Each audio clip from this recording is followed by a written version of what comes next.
जय भोलेनाथ। महाशिवरात्रि का व्रत इस बार 8 मार्च शुक्रवार को है। इस बार महाशिवरात्रि पर शुक्र प्रदोष, शिव योग, सर्वार्थ सिद्धि योग, सिद्ध योग और श्रवण नक्षत्र का शुभ संयोग बन रहा है। महाशिवरात्रि के दिन भगवान शिव पहली बार दिव्य शिवलिंग के रूप में प्रकट हुए थे। तब भगवान विष्णु और ब्रह्मदेव ने उनकी पूजा की थी। महाशिवरात्रि के दिन शिव भक्त व्रत रखते हैं और महादेव की पूजा करते हैं। रात्रि जागरण करके 4 पहर की पूजा करते हैं। आज की इस वीडियो में आप सुनने वाले हैं महाशिवरात्रि व्रत की कथा, साथ ही आप जानेंगे पूजा विधि के बारे में। पौराणिक कथा के अनुसार एक बार चित्रभानु नामक एक शिकारी था। पशुओं की हत्या करके वह अपने परिवार को पालता था। एक बार वह एक साहूकार का ऋणी बन गया, लेकिन ऋण समय पर ना चुका सकने पर क्रोधित साहूकार ने उसको शिव मठ में बंदी बना लिया।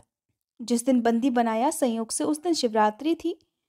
बंदी रहते हुए वह शिकारी मठ में शिव संबंधी धार्मिक बातें सुनता रहा। वहीं पर उसने शिवरात्रि व्रत की कथा भी सुनी। संध्या होने पर साहूकार ने उसे बुलाया और ऋण चुकाने के लिए पूछा। तब शिकारी ने अगले दिन सारा ऋण चुका देने का वचन दिया। साहूकार ने उसकी बात मान ली और उसे छोड़ दिया।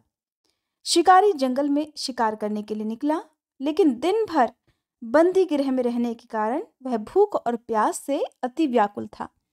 सूर्यास्त होने पर वह एक जलाशय के पास गया और वहीं घाट के किनारे एक पेड़ पर थोड़ा सा जल पीने के लिए लेकर चढ़ गया, क्योंकि उसे पूरा विश्वास था, उम्मीद थी कि कोई ना कोई जानवर अपनी प्यास बुझाने के लिए यहाँ जरूर आएगा।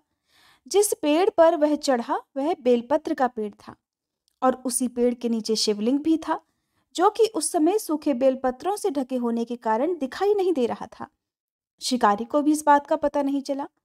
वो भूख और प्यास से थका हुआ था, तो उसी मचान पर बैठ गया। मचान बनाते समय उसने जो टहनियां तोड़ी वो संयोग से शिवलिंग पर जाकर गिर गईं। इस प्रकार दिन भर भूखे प्यासे शिकारी का व्रत भी हो गया और शिवलिंग पर अनायास ही उससे बेलपत्र भी चढ़ गए। एक पहर रात बीत जाने पर एक गर्भिणी हिरनी तालाब पर पानी पीने पहुंची। शिकारी ने धनुष पर तीर चढ़ाकर जैसे ही उसकी प्रत्यंचा खींची कि उसके हाथ के धक्के से कुछ पत्ते और थोड़े से जल की कुछ बूंदें भी नीचे शिवलिंग पर गिर गईं और अनजाने में ही शिकारी के पहले पहर की पूजा भी हो गई। वह गर्भिणी हिरनी कहने लगी कि हे शिकारी, मैं गर्भिणी हूं, शीघ्र ही बच्चे को जन्म देने वाली हूं। तुम एक साथ 2 जीवों की हत्या करोगे, जो बिल्कुल ठीक नहीं है। मैं बच्चे को जन्म देकर जल्दी ही तुम्हारे सामने आ जाऊंगी, तब तुम मुझे मार लेना। सुनकर शिकारी को उस पर दया आ गई और उसने अपने धनुष की प्रत्यंचा ढीली कर दी। देखते ही देखते वह हिरनी जंगली झाड़ियों में गायब हो गई। कुछ ही देर बाद एक और हिरनी उधर से आ निकली। शिकारी की प्रसन्नता का ठिकाना नहीं रहा। पास आने पर उसने फिर से धनुष पर अपना बाण चढ़ाया। कुछ बेलपत्र फिर से नीचे शिवलिंग पर जा गिरे और अनायास इस प्रकार शिकारी की दूसरे पहर की पूजा भी संपन्न हो गई। तब उसे देखकर वह हिरनी विनम्रता पूर्वक निवेदन करने लगी कि हे शिकारी महाराज, मैं तो थोड़ी ही देर पहले ऋतुकाल से निवृत्त हुई हूँ और कामातुर विरहिणी हूँ। अपने प्रिय की खोज में भटक रही हूँ। मैं अपने पति से मिलकर जल्दी ही तुम्हारे पास आ जाऊंगी। कृपया तुम मेरा विश्वास करो, तब तुम मुझे मार लेना। सुनकर शिकारी को उस पर भी दया आ गई और उससे जल्दी आना कहकर उसे जाने दिया। 2 बार शिकार खोकर अब वह शिकारी चिंता में पड़ गया। रात का आखिरी पहर बीत रहा था। तभी एक दूसरी हिरनी अपने बच्चों के साथ उधर से निकली। जैसे ही वह अपने बच्चों के साथ घाट पर पानी पीने के लिए आई कि शिकारी ने फिर से अपने धनुष पर तीर चढ़ा दिया। अब वह तीर चढ़ाकर छोड़ने ही वाला था कि फिर से अनायास ही कुछ पत्ते और जल की कुछ बूंदें शिवलिंग पर गिर गईं। उधर शिकारी को धनुष की प्रत्यंचा खींचा हुआ देखकर वह हिरनी बोल उठी कि हे शिकारी महाराज, हमें मत मारो। मैं इन बच्चों को इनके पिता के हवाले करके लौट आऊंगी। कृपया मेरा विश्वास करो और इस समय मुझे मत मारो, नहीं तो मेरे ये बच्चे अनाथ हो जाएंगे। शिकारी हंसने लगा और कहने लगा, सामने आए शिकार को छोड़ दूं? मैं ऐसा मूर्ख नहीं हूं। इससे पहले भी मैं 2 बार अपना शिकार खो चुका हूं। मेरे बच्चे भी तो भूख प्यास से तड़प रहे होंगे। उसके उत्तर में हिरनी कहने लगी, कि जैसे तुम्हें अपने बच्चों की ममता सता रही है ना, ठीक वैसे ही मुझे भी इन बच्चों की फिक्र है। इसलिए सिर्फ इन बच्चों के नाम पर ही मैं थोड़ी सी देर के लिए तुमसे जीवन दान मांग रही हूँ। कृपया मेरा विश्वास करो, मैं इन्हें इनके पिता के पास छोड़कर जल्दी वापस आ जाऊंगी। हिरनी का दीन स्वर सुनकर शिकारी को उस पर भी दया आ गई और उससे भी जल्दी आना कहकर उसे भी छोड़ दिया। इधर शिकार के अभाव में बेल वृक्ष पर बैठा शिकारी बेलपत्र तोड़ तोड़कर क्रोध में नीचे फेंकता जा रहा था। अनजाने में उससे तीसरे पहर की पूजा भी स्वतः ही संपन्न हो गई। अब सुबह होने को हुई तो एक हष्ट पुष्ट हिरन उसी रास्ते पर आया। अब तो शिकारी ने सोच लिया कि इसका शिकार तो वह अवश्य करेगा, इसे किसी भी प्रकार वह जाने नहीं देगा। इधर शिकारी की तनी प्रत्यंचा देखकर वह हिरन समझ गया कि ये शिकारी मुझे जरूर मार डालेगा।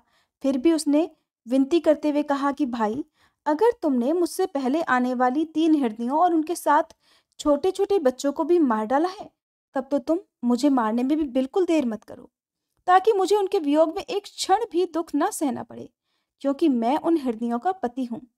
और अगर तुमने उन्हें जीवन दान दिया है तो मुझे भी कुछ क्षण का जीवन देने की कृपा करो।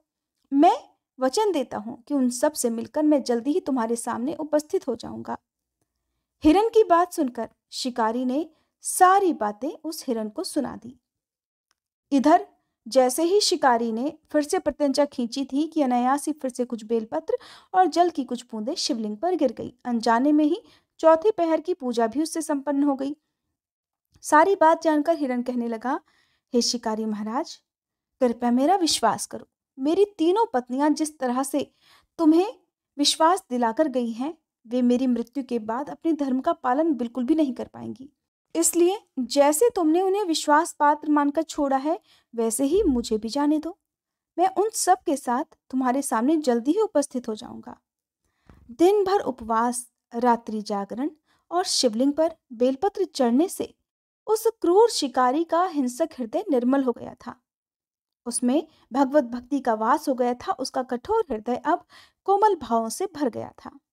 उसके हाथ से धनुष और बाण छूट गया और उसने उस हिरन को भी जाने दिया। किंतु वह क्या देखता है कि थोड़ी ही देर बाद वह हिरन अपने पूरे परिवार सहित उस शिकारी के सामने उपस्थित था।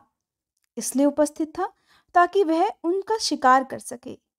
किंतु जंगली पशुओं की ऐसी सत्यता, सात्विकता और आपसी सामूहिक भावना देखकर उस शिकारी को खुद से बड़ी ग्लानि हुई। उसकी आंखों से आंसू की झड़ी लग गई। उस हिरन परिवार को न मारकर शिकारी ने अपने कठोर हृदय को जीव हिंसा से हटा लिया था, सदा के लिए कोमल और दयालु बना लिया था। उधर देवलोक से समस्त देवतागण भी इस घटना को देख रहे थे। उसके ऐसा करने पर भगवान शंकर ने प्रसन्न होकर तत्काल ही उसे अपने दिव्य स्वरूप का दर्शन करवाया और उसे सुख और समृद्धि का आशीर्वाद देकर गुह नाम प्रदान किया। ये वही गुह था जिसके साथ भगवान श्री राम ने मित्रता की थी। इस प्रकार भक्तजनों, महाशिवरात्रि पूजन की पौराणिक व्रत कथा समाप्त हुई। महाशिवरात्रि के दिन शिवलिंग की पूजा करते समय कुछ बातों का ध्यान अवश्य रखना चाहिए, जैसे कि भगवान शिव का इस दिन अभिषेक भूले से भी शंख से नहीं करना चाहिए। पौराणिक कथाओं के अनुसार भगवान शिव ने शंखचूर्ण नामक राक्षस का अंत किया था, जिसकी वजह से शिवलिंग का अभिषेक शंख से नहीं किया जाता है। आज के दिन पूजा करने के बाद शिवलिंग की पूरी परिक्रमा भी नहीं की जाती है। शिवलिंग की परिक्रमा हमेशा आधी ही की जाती है। ऐसा लिंग पुराण और शिव पुराण में वर्णन मिलता है। आधी परिक्रमा को चंद्राकार परिक्रमा कहते हैं। बेलपत्र चढ़ाते समय भी आपको ध्यान रखना है, बेलपत्र कटे फटे नहीं होना चाहिए। बेलपत्र में 3 पत्तियां पूरी पूरी होनी चाहिए। 3 पत्तियों का ही एक बेलपत्र माना जाता है, और अगर 3 पत्ते से ज्यादा बेलपत्र मिलते हैं तो ये बहुत ही दुर्लभ होता है। तब आपको ऐसे बेलपत्र भगवान शिव को जरूर अर्पित करने चाहिए। साथ ही बेलपत्र जिस तरफ से चिकना होता है उसी तरफ से शिवलिंग को अर्पित करना चाहिए। भगवान शिव की पूजा में भगवान शिव को हल्दी अर्पित नहीं की जाती है, लेकिन आप पीला चंदन भगवान को अर्पित कर सकते हैं। टूटे हुए अक्षत भी भगवान शिव की पूजा में प्रयोग नहीं किए जाते हैं। भगवान शिव को हल्दी के साथ ही सिंदूर या रोली भी अर्पित नहीं की जाती है। हल्दी, कुमकुम, सिंदूर और रोली का तत्व स्त्री संबंधित है और शिवलिंग पुरुष तत्व है, इसलिए महाशिवरात्रि पर भगवान शिव की पूजा की थाली में इन चीज़ों को ना रखें। अगर आप भगवान शिव के साथ ही माता पार्वती की पूजा कर रहे हैं तो ये सामग्री आप माता पार्वती को अर्पित कर सकते हैं। शिवलिंग पर तुलसी पत्ता, केतकी या कनेर का पुष्प नहीं चढ़ाया जाता है। शिव पुराण में ऐसा करना वर्जित बताया गया है, इसलिए ध्यान रखें कि पूजा की सामग्री में ये वस्तुएं ना हो। इसके अलावा आप भगवान को बेलपत्र, भांग और धतूरा और शमीपत्र आज के दिन अर्पित कर सकते हैं। सभी भक्तों को अपनी सामर्थ्य के अनुसार ही भगवान शिव की पूजा आज के दिन करनी चाहिए। भगवान शिव को दूध, गंगाजल या पंचामृत से अभिषेक करके चंदन का तिलक लगाना चाहिए और भगवान को मौसमी पुष्प, मौसमी फल अर्पित करने चाहिए। दिन भर उपवास रखना चाहिए। उपवास भी आप अपनी शारीरिक क्षमता के अनुसार रख सकते हैं, जिसमें आप चाहें तो निर्जल निराहार रहकर या फलाहार ग्रहण करके भी इस व्रत को रख सकते हैं। ये थी आज की वीडियो। अगर आप पूजा विधि के बारे में विस्तार पूर्वक जानना चाहते हो तो इसकी अलग से वीडियो हमारे चैनल पर अपलोडेड है, आप जरूर देखिएगा। उम्मीद है जानकारी आपको अच्छी लगी होगी। पसंद आई हो तो वीडियो को लाइक करके, चैनल को सब्सक्राइब नहीं किया हो तो जरूर कर लीजिएगा।